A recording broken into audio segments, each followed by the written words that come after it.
Action Congress, Omoyele Sowore.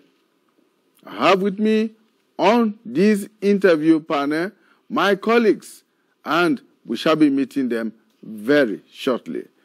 But before we go on to the interaction with Sowore, let us, as usual, get to meet him. Who is the gentleman called Omoyele Sowore? Let's have a bit of his profile.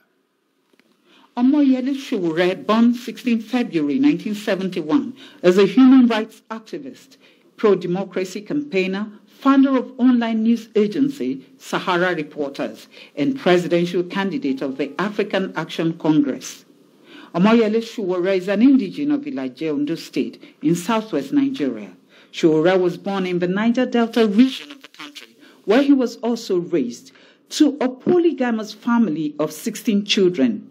At 12, he learned how to ride the motorcycle so that he could fish at the lake for the entire family before going to school every morning. Sowore studied geography and regional planning at the University of Lagos from 1989 to 1995, with his academic program extended by 2 extra years after being expelled twice for political reasons and student activism.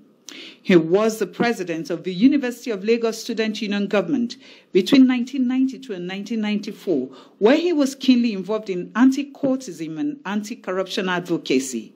Sowore holds a master's degree in public administration from the Columbia University. He also played a key role in the actualization of the June 12 mandate. Sowore led 5,100 students in protest against the Nigerian government in 1992. The protest resulted in police opening fire and 7 persons being killed. Sowore was arrested and tortured. Omoyele also got involved in the demand for democratic government taking over from the military. In 1993, this resulted in several arrests, detentions, and life-threatening treatment by government officials. He started Sahara Reporters in a small room in Manhattan in 2006 to fight corruption and wrong government practices. Sahara Reporters is supported by grants donated by the Ford Foundation and Omidia Foundation. As part of its policy, the medium does not accept adverts and financial support from the Nigerian government. On February 25, 2018, Sowore announced his intention to run for the position of president in the 2019 general election. In August 2018, he founded a political party, the African Action Congress, on which platform he will run for presidency. Thank you so much for staying with us, Face the Nation. And 2 of my colleagues are here with me. Amos Dunia is the executive editor of Forefront magazine. Thank you so much for joining us, Amos. And also joining us is Philip Iam, who is a political correspondent of the New Telegraph newspaper. Philip, thank you for joining us. Our guest is Omoyele Sowore, who is the presidential candidate of the African Action Congress, AAC. Thank you so much for joining us. Thank you for bringing me.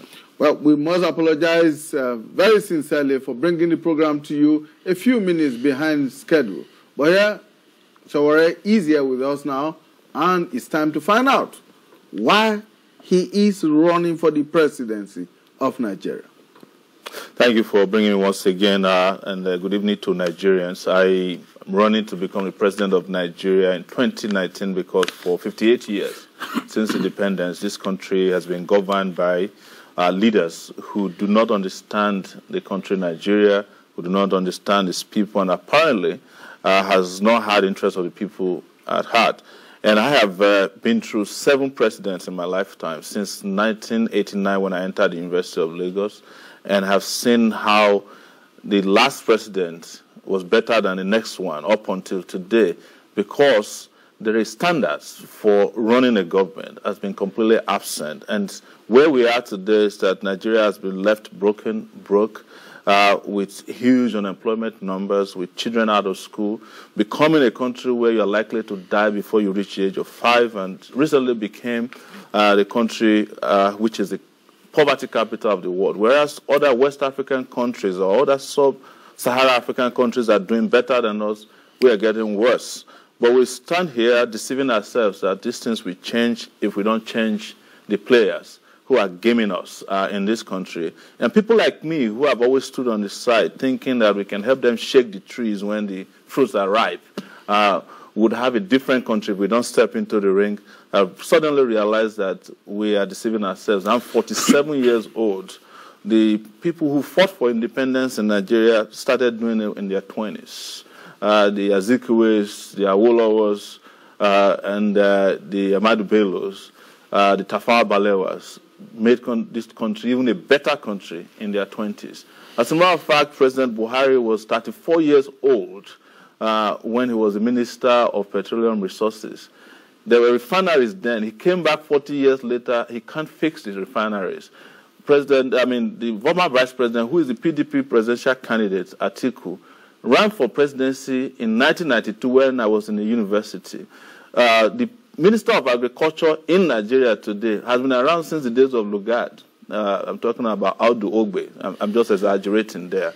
These guys have no ideas. I'm not quarreling against their age. I'm quarreling against the age of their ideas and the fact that they have no capability. If you leave this country in their hands, in their care for the next 40 years, they have nothing else to offer. So it is for those of us who want to see a different country, who want to change this country, and I'm not talking about the fraudulent change they brought 4 years ago, real revolutionary change, to step into the ring, fix this country by putting in power or in position of authority by election people who know how to do things right. And I have done things right for 30 years, and my records are there for people to question, to query, to interrogate, and understand that you're talking to a person of integrity who can take this country to prosperity and progress starting from next year. Talking about your records. Yes. Many will ask, what are those records that you are talking about? Many will say, you do not have any experience in government and governance. You have not held any public office before. Where are you going to tap that experience that you need to run a country as large and as diverse as Nigeria? It's very interesting that people swear on that. Then it would have meant that people who had the experience you're talking about would have done this country differently. President Buhari, for example, was the president of this country before. President Olusegun Obasanjo was the president of this country before. If you want to count their experience as the experience we need, they should have been the most experienced leaders. But look at where they left this country. The people that I've mentioned in the past who fought for independence, ask yourself, where did they get political experience? Which public office did Awolowo hold before he fought for independence? Which public office did they hold before they became regional leaders that all of us are jealous of today? When Gowon became the president of this country and fought through a war, which political office did he hold before he became the president at the age of 29 or thereabout? None. We're talking about character. Countries that are looking for leaders that will take them to progress are not looking for people who have experience in stealing or assassination or deception. They are looking for people with character. Countries vote for presidents with character. They don't vote for presidents with useless political experiences. I do not need to have been in public office, but here is what I want to tell you about my experience. Every time it was necessary to find somebody to fight for the progress of this country when we needed democracy, as a student activist, I was there. Laid my life, on the ground for whatever could happen. And in 1999, that democracy came about. When there was a time in this country that everybody said if Obasanjo didn't become the president the third time, this country will not make progress. I was one of the few people who stood up and said, third time is unacceptable because we can't afford a Mugabe in this country. When President Yar'Adua was sick and was dying, and there was a cabal around him that prevented a minority from becoming president, and all of the political leaders, including judges in this country, including parliamentarians, the Senate, the House of Representatives, even a young person at that time who was Speaker, Bankole, sided against Jonathan becoming president.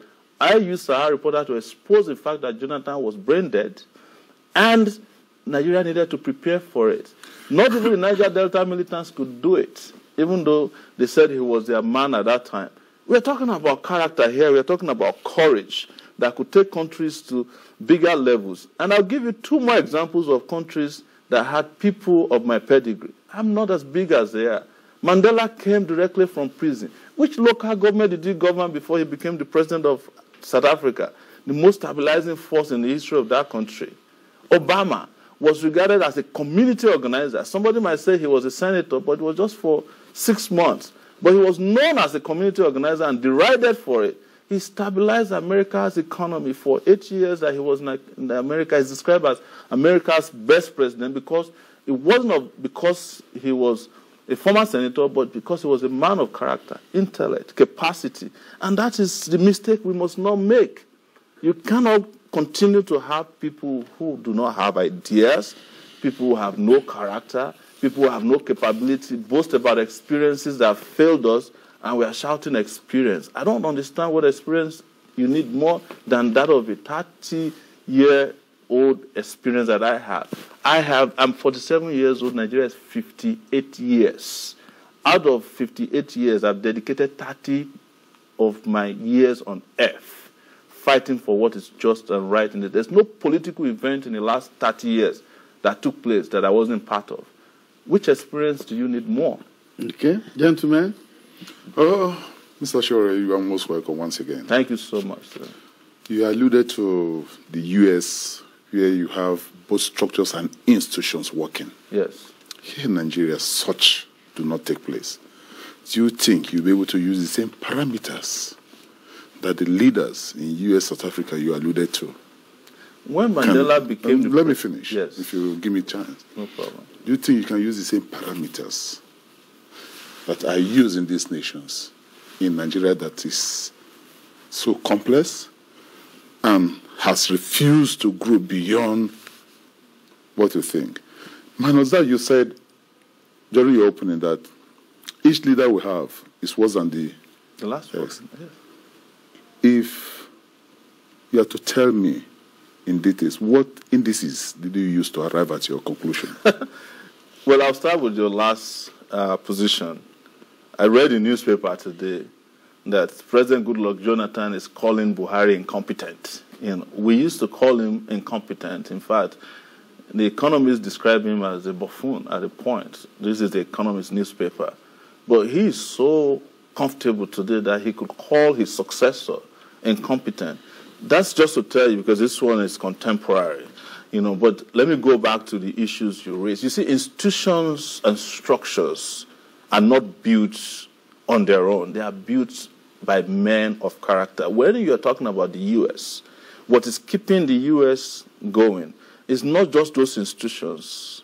It's the character of men that are occupying institutions, or those ones who have historically built the institutions. If you look at the U.S. today, if the U.S. were to be Nigeria, Mueller would have been sacked. The special prosecutor, the special counsel who is looking into the Russian meddling with the election.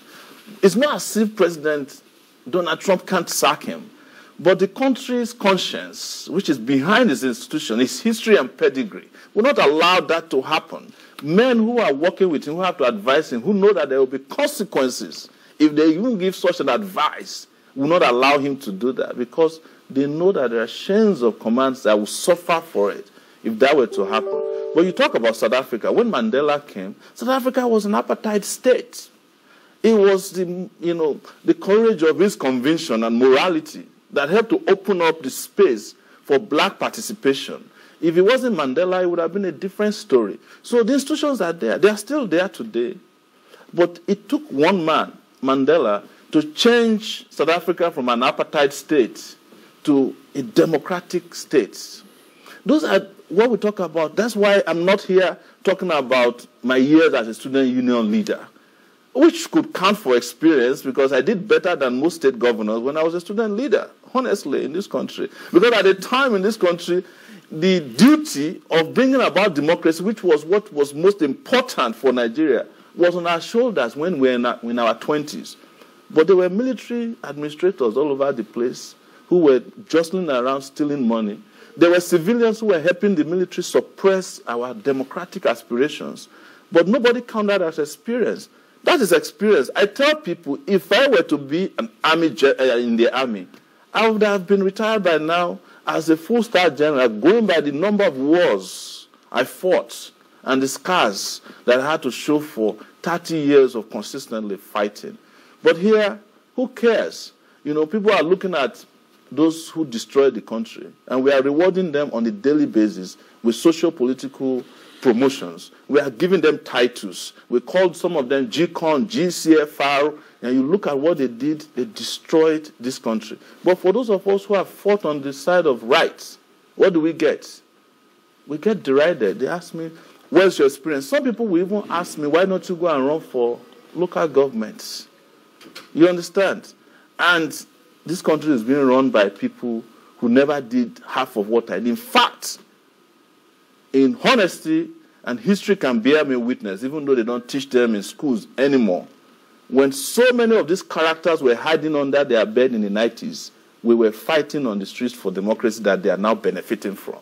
And I can mention their names one after the other, but there won't be time for it, and that's not what we are here for. I'm here to project to you why I'm going to be your best president ever if you make the right choice next year. Now, Philip, before you come in, let me ask, when you formed your choice of the AAC as a political platform to run on? Well, what does the AAC stand for as of today? It is the African Action Congress. And the reason we chose the word Africa is that we are looking beyond Nigeria, because the entire African continent is actually looking up to Nigeria. In fact, the black race is looking up to Nigeria to be liberated so that they can find their own meaning and dignity as well. That's why the word Africa is there. And because Africa, of course, needs action, we must match all of our rhetoric with action for us to make the progress we want to make. Look, I was in South Africa recently, and I was invited on an interview. I spoke for 5 minutes. They shut down the interview. What was I saying? I said, look, the moment I become the president of Nigeria, the treatment you made out to Nigerians will stop. They were scared. They don't want somebody to say that. They didn't understand that the president of Nigeria is practically the president of Africa. And I'm not trying to be territorial here, but that moral voice is important on the continent of Africa, and it is true. Look at the only time that Nigeria just pulled its weight on South Africa when they were doing the nonsense with yellow fever cards. The next day, everybody sat right. But where we are today is because every other person is doing well, and Nigeria is not doing well. We did Ghana must go. Ghana is planning Nigeria must go now, because Ghana has moved from where they used to be in 1983 to better than where we are. Our celebrities are sending airport pictures from Ghana to us as if they went to the moon. Ghana is 34 minutes from here. There's no airport you can send its pictures from here because of mismanagement of not just our resources but our space, but they've also mismanaged our mentality to the extent that people have become mental slaves. That is why even young people don't have that pedigree to think that it is possible for a child of nobody to be the president of Nigeria. You're only good as far as they are concerned as becoming the local government chairman, not the president, because they don't even think of you as somebody who's capable of doing it because you don't have a name and you're not part of the people who are, of course, sanctified to be president of Nigeria. And that's what must change now. Yeah, I want us to look at things in practical terms. Yes. If you talk to most Nigerians, what they're asking for, they are not asking for too much. Nigerians are not looking for maybe an angel to come from heaven and build heaven here in Nigeria. They're asking for basic necessities of life, yes. Basic amenities like water, power, good schools, good roads. Now you want to be president. Yes. How do you intend to provide this for Nigerians if given the opportunity within the tenure of your administration? We have 10 programs that are sitting on 3 pillars. The first pillar is security, second is self-sufficiency, and third is sustainability. And the programs are 1, security, power, electricity, infrastructure. We want to double the infrastructure in this country, fight against corruption, have an inclusive economic system. I'm not discussing the economics of World Bank structural adjustment program that destroyed this country. I'm talking about an economic system that is built by Nigerians and Nigerians can be proud of. I'm the first candidate to propose a 100,000 minimum wage for workers in this country, and everybody, there was an uproar. Some 2 weeks ago, South Africa is paying 126,000, equivalent of 126,000 naira. We want to restructure this country, but we have disagreement with the restructuring that was couched as a political party. And the moment the restructuring apostles found their candidate, Atiku, suddenly nobody's talking about restructuring. I've been saying that they didn't mean restructuring. They were forming a party that would turn this country into a paradise for thieves once again. And we're talking about health, education, agriculture, and tourism that is built around technology and modern practices. So you are not asking for more than basic things, right? But do you know what I found out having traveled around this country, having done about 32 states in the last 9 months, is actually that we can turn this country into a paradise as well. There's no big deal about it. We can move our electricity supply from 3,000 megawatts to 24,000. Using solar energy alone, you can do 4,500 megawatts. Morocco just did it. You can Google it and find out about it. Tunisia is doing it. You know, our gas system, there are 9-point-something billion cubic feet of gas in Ogoni land alone. That means that we have gas supply enough to provide gas turbine-driven electricity that can last us for over 40 years. But you cannot go near Ogoni land today because of the way these same leaders destroy the environment there, kill the people there, and don't want to resolve the problem. They only pay lip service to resolving the problem.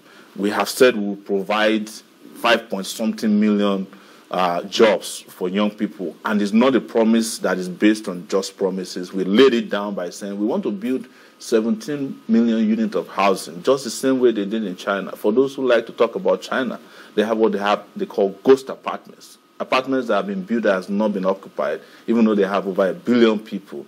That will provide jobs. If we double our infrastructure as it is now, not just managing to do roads, you know, over 13,000 kilometers of road, that will provide over 2 million jobs. If we do what we want to do with agricultural entrepreneurship, which is providing about 1,000 jobs for entrepreneurs in every local government, multiply that by 774 local government. Tell me how many jobs you get. When we hire 200,000 teachers to fund into our system so that we can take over 13 million kids who are out of school now back into school and spend 1.3 trillion naira, 100,000 naira per child to go back to school. Tell me why the country will not improve. But the leaders in this country are not interested. They are more interested in feeding prisoners 14,000 naira per day than spending 100,000 naira to send children back to school, out of school kids.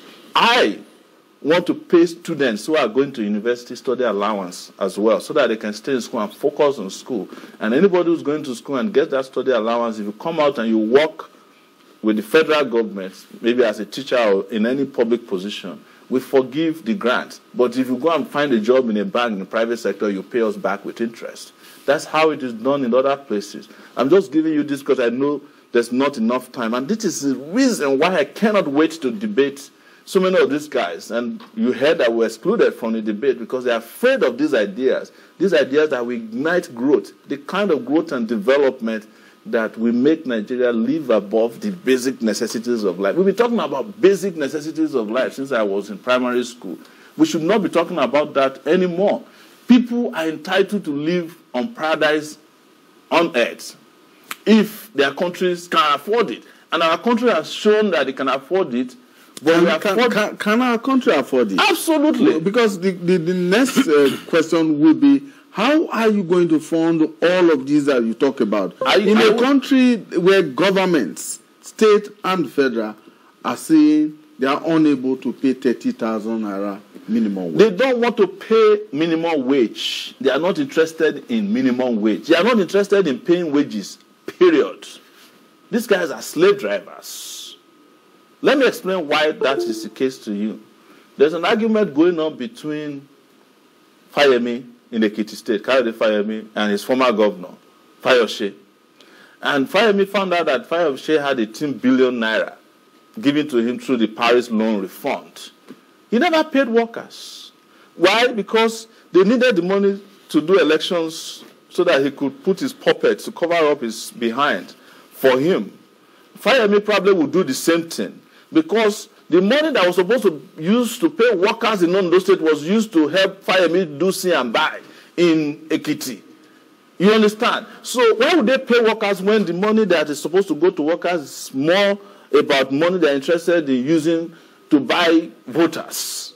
These are the kind of leaders you have. They're not interested in paying workers. The one in Kogi State. You are making some very weighty allegations. You are making a presidential candidate. Allegations that you possibly cannot back up with facts. I will back up with facts. Look, I'm in this country.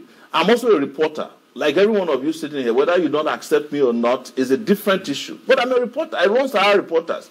I have backed up all this. In fact, so many of the allegations that went to court now that they are trying in court, they first of all appeared on Sahara Reporters. So I'm not lying. I'm not lying that there was Paris reforms that were stolen by governors. There was a governor in Zamfara State, and this is not an allegation, who was given Paris reform, and he went and bought homes in America with it. I went and obtained the pictures, I obtained the documents I wish he bought homes with. But because he was friends with the president, he was trying to marry the president's daughter, nobody touched him till today. The governor who was found collecting dollars on tape, is that one allegation too? Why is there nobody touching him? So these are not allegations. We have facts on the ground. But instead of trying the governor, you are running after the reporter who exposed him and claiming that it's fake tapes. Mr. Sowore. Yes.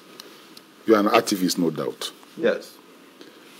And there's nothing wrong with activism. No, there's nothing wrong with it. Yes. Some of us are too. Yes. Why do you think people don't take you serious You think in people this don't- race? You think people don't take me serious? No, the perception outside there. Where Does it do make you it get- look as... so here is where I will ask you for the facts. Yes. Where do you get the facts from that there's a perception that people don't take me serious? I interact with people in the community. But your personal interaction is not enough. It's not empirical enough. It might be that you have a bias for the people you interact with. No, the question If I I've wasn't asked, taken serious, Yes. why do you think they don't want me to be in a debate? it could also be presidential part debate. of the lack of seriousness they think of. Lack of seriousness? And you think Buhari is serious and Atiku is serious? You tell me. No, but beyond that. No, we are having an argument. We are journalists. Yes, beyond your activism. No. Beyond your activism. Beyond my activism, Yes. I just read to you my educational background. I attended the University of Lagos. Good one. Yes. I have a master's degree. Yeah. in Can you public allow me to ask the administration. question? Yes, go ahead and ask the question. Beyond your activism, Yes. you come from a very rich cultural background, the Southwest. Who gave you the impression that... I'm a Nigerian, first and Okay, foremost, so I understand I want that. you to land, yes. Yes. You come from a very rich cultural background where we have respect and honor and revere elders. Yes. You are considered as somebody that uses some very foul languages on people. Like and you what? want to rule. Like what? I've been here since... What foul language did you detect in my countenance? Or So my many. I expression? cannot continue to... No, espouse that. we've been interviewing, and I want you Yeah. to take me up on that because you are. No, but I've listened to you. Gentlemen, we have very limited You are a time. reporter. Let's go to You are the confronting a substance of our presidential case. candidate, Yes. and you are on national TV. You can't be flippant. With due respect to you, yes. Another word. No, you can't afford to be because people are watching us. People are That's why I say listening you to see, us. you've used And another word. It's not. It's about the future. No, flippant is not an insulting word, but I consider it flippant for you to say that people But don't it's take me derogatory, serious. you know? It's derogatory for you to say that I'm not being taken serious when I've traveled around 32 states in 9 months. I have an agenda. I have spoken to crowds around this country. I've been to palaces. I've been to schools. I've been to churches. I have been to town hall meetings. Not only in Nigeria, I've been in Canada, I've been in the US, I've been in the UK, I've been in Australia, traveling over 26 hours. And you say people don't take me serious. People are donating to our campaign. You say they don't take me serious, both locally and internationally. Yes, I'm the only one who has raised money publicly and transparently. And you think people don't take me serious. That's why I said it was flippant, with due respect. Okay, Mr. Sowore, many Nigerians are watching, Yes. and they are beginning to tweet at us. Yes. Now, one of the tweets that are just coming comes from Esco, and who says, who wants you to respond to this question? How do you intend to govern without having corrupt persons in your cabinet? Thank you. So, the assumption that every Nigerian is corrupt is what that government will lead you to. That there are a lot of Nigerians who are not corrupt. But the kind of system of governance of patronage that we've been running over these years have only promoted the interests of the greedy. And we have been servicing the greedy to the point that people don't even know that there are Nigerians who are honest within Nigeria and outside Nigeria who can help lead this country to prosperity. A lot of them professionals who are doing so well. And our campaign, as it is, we started 9 months ago as a movement, has so many of those Nigerians. In fact, we have gotten to a point where we have a shadow cabinet in place. But if you're in doubt about my pedigree and integrity, I did Sahara Reporters for 12 years. I wasn't the only person there. I had reporters, and you can ask anybody who knows some of our underground reporters. It is against our own rules to even accept what they call communiqua, which is the envelopes that they collect when they go and cover events. If I do not have enough money for my reporter, I don't send you to work. And when I started Sahara Reporters a year ago in a lab in Lagos, I promised that anybody working in that lab will not be paid less than the minimum wage that I'm proposing today. And that's exactly what I did. But you know what? It didn't take more than 2 months after I started when they came after me. They seized the money through a law court in Ilorin. The Senate president seized the money. Of course, I just won the case in the Court of Appeal, and we're waiting to get out our money now. So, and that leads me to your question about cultural respect. If you know what the elders of this country have done to us, you know that they don't deserve respect. In fact, we are nice that we still see them and respect them. They've destroyed what could have been of our dignity. They've brought poverty, they've brought diseases. They've stripped us. That is why when you travel abroad, when other people are being separated and treated by human beings, they ask dogs to come and sniff you because you're a Nigerian. It's these elders that you ask us to respect that did it to us. Our elders, so many of them, especially the political leaders, don't deserve any respect. I'm saying it without apology. But there are elders in this country who deserve respect, and we respect them, and they respect us. Yeah, you talked about the minimum wage that we can pay, but some of these governors don't just want to pay. They don't want to pay. Right. Now, if you are president, how will you get them to pay? One, the governors have immunity. Yes. So how will you compare these governors? Because you have listed several allegations about against some of them here. If such a thing happened in your administration, how will you go about it? Minimum wage that we are proposing is for federal workers. I am not responsible for state workers as the president of Nigeria. But I will do everything I can. Yeah, what will you do at the state level? So I will do everything I can to help push for payment of wages for workers. There's a difference between minimum wage and a living wage. What I'm proposing is a living wage for workers. So it's to put pressure on these governors and help let everybody know transparently how much they're getting. Listen, as we're sitting here today, you can never hear that a governor failed to pay himself the security vote and in any month. It has never happened before. And these security votes are in millions, in some cases billions of naira. Almost 50% of what the minimum wage of workers are in those states. I would work towards a legislation that will abolish security votes, because that's slush funds that are not accounted for, that if they were accounted for, there will be enough money to take care of the minimum wage of workers at 100,000 naira per worker. Let me explain to you how much it will cost us. We've done our calculation. And it's only going to cost $1.5 billion to pay this minimum wage.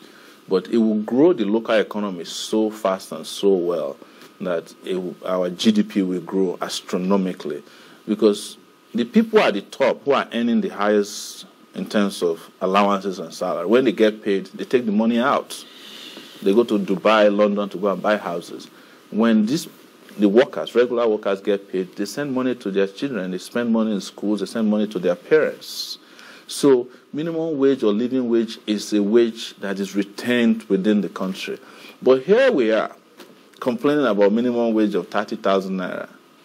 And our senators are taking home 13.7 million naira as allowances every month. Do you know that it takes 2 years of a PhD holder, a professor that has been working for 14 years, it takes them 2 years of salary at 450,000 naira per month to make the allowance of a senator. In 1 month. In 1 month. Yes.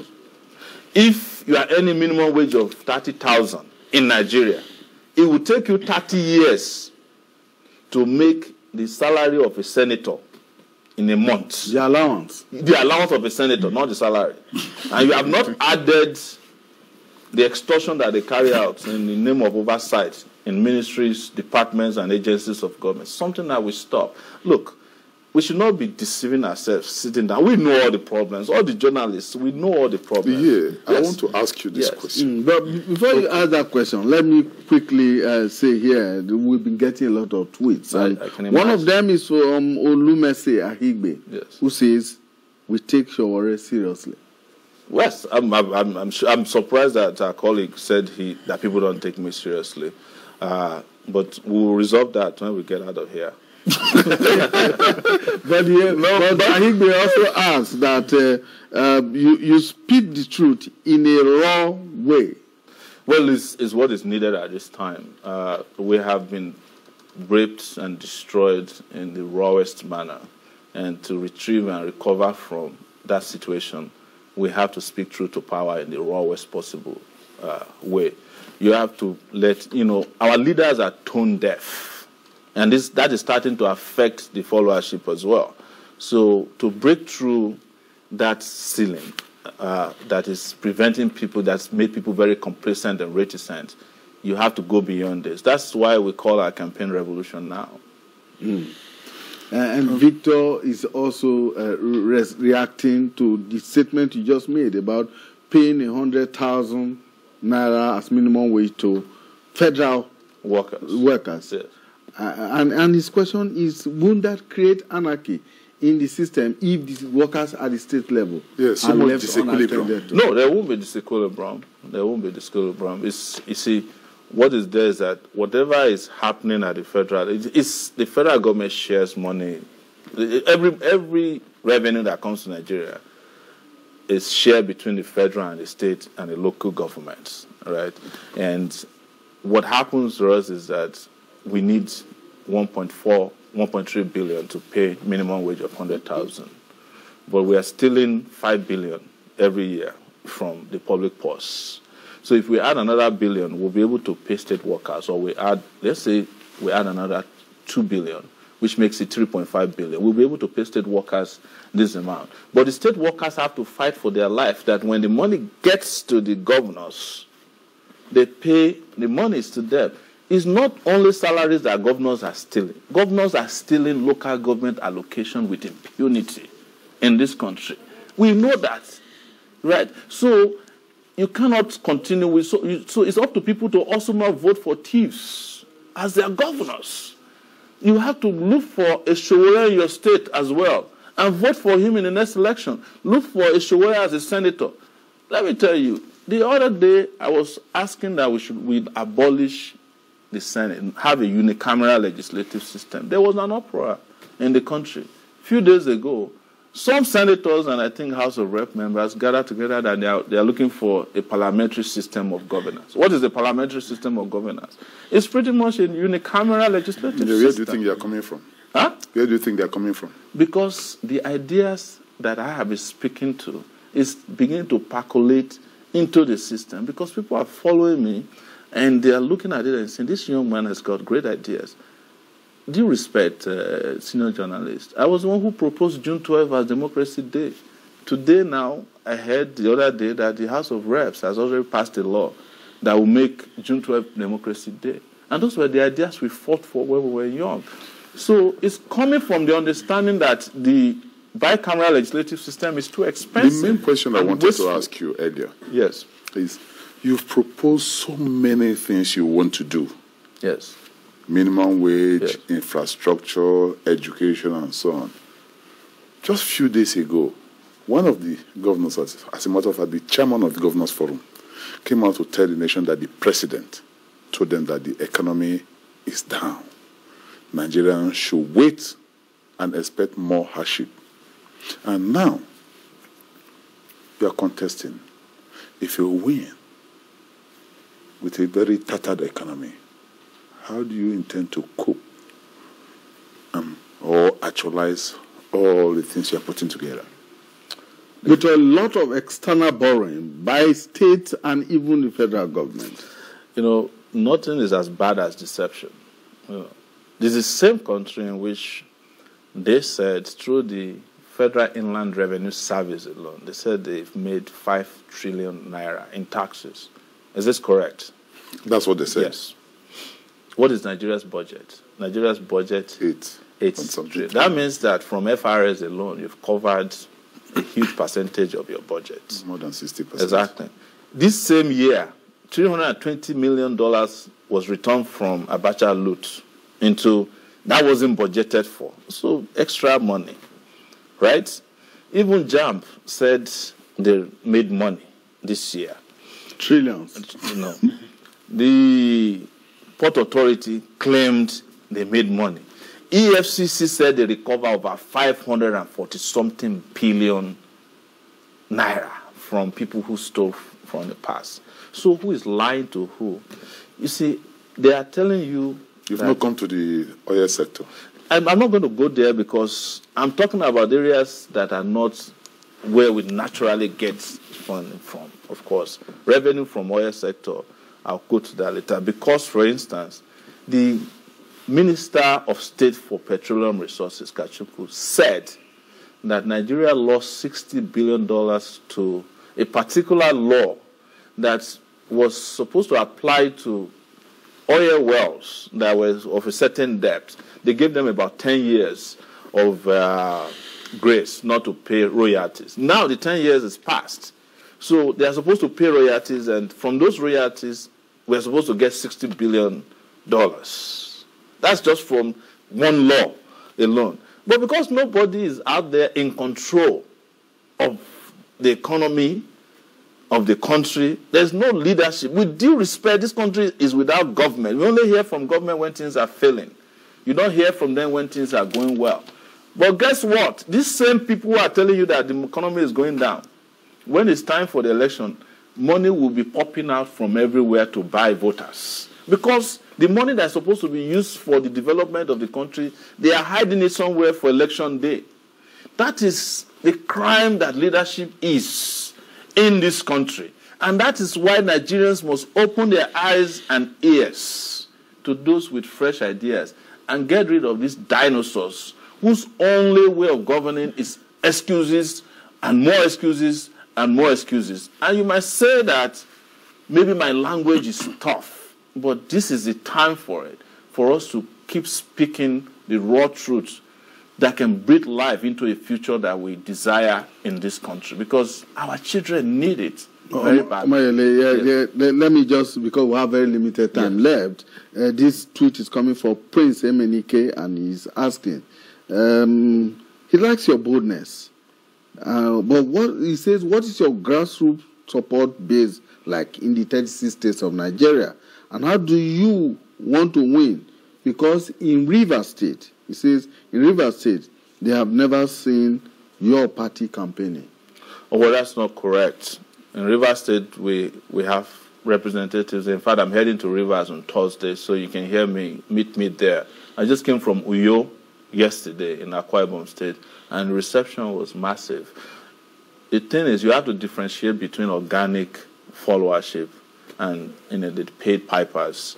You know, people who are hired because of how the economy has been destroyed to come and say, you know, yes, sir, to the political parties. In some political parties in our underground investigation, when two political parties are coming into town, the same people go to the same rally, you know, because it's a business. It's that's of people going to rallies. But our own is organic. So we have people I've been to Rivers State. I did a town hall meeting there before, and I'm going back on Thursday. I've done 32 states. There's no candidate, both old and new, in this current dispensation, with due respect, that has been to as many states that I have been. I've been to as many places as possible. That I went to President Buhari's hometown, Daura, about 3 weeks ago.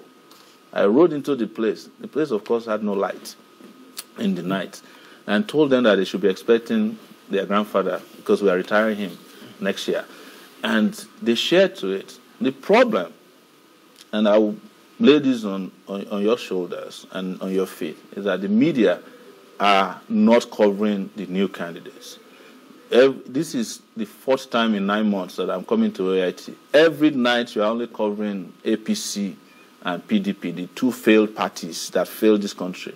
You have not conscientiously given new ideas and fresh ideas an opportunity to breathe so that more people can see. If you covered us yesterday in New York, and I'm sure you have a correspondence in New York, it would have been a different story. If you told us you were going to go, we invite you all the time, but nobody showed up. You didn't tell us about your going to you are not the program director of AIT. No, so I am. That's why you don't know. I am the director of news, so I should know. You have heard about Port Harcourt on Thursday now. You have I'm saying that we invite you. You have to send us formal invitations and notify us. And we cover all political parties. And that is the reason why we have given presidential candidates the equal opportunity to feature on this program. I appreciate this is second invitation. The last time I was here, I made the same charge. The truth is that proportionately we are being gamed. We are being shortchanged. The media will be there. Is the reason why we're skimmed out of the debate, because I'm sure people who listen to my ideas, my views tonight, we have a different view of who is running for the presidency.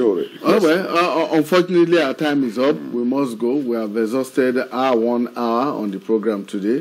Mr. Sowore, I assure you that if you invite us and you invite the media, if you give us notice, adequate notice, we will cover you, because we have a policy to cover every political and then you mean that I can get the live coverage, the type that PDP gets? You get the live coverage if you pay for that. Okay. The live coverage is you pay for. The Constitution says all of us should get the same for news, you will get the same airtime. You will get the same treatment as any other party. I assure you of that. We'll talk about that when we leave the studio. Thank you. Well, we've been hosting Omoyele Sowore, who is the Action Congress, AAC.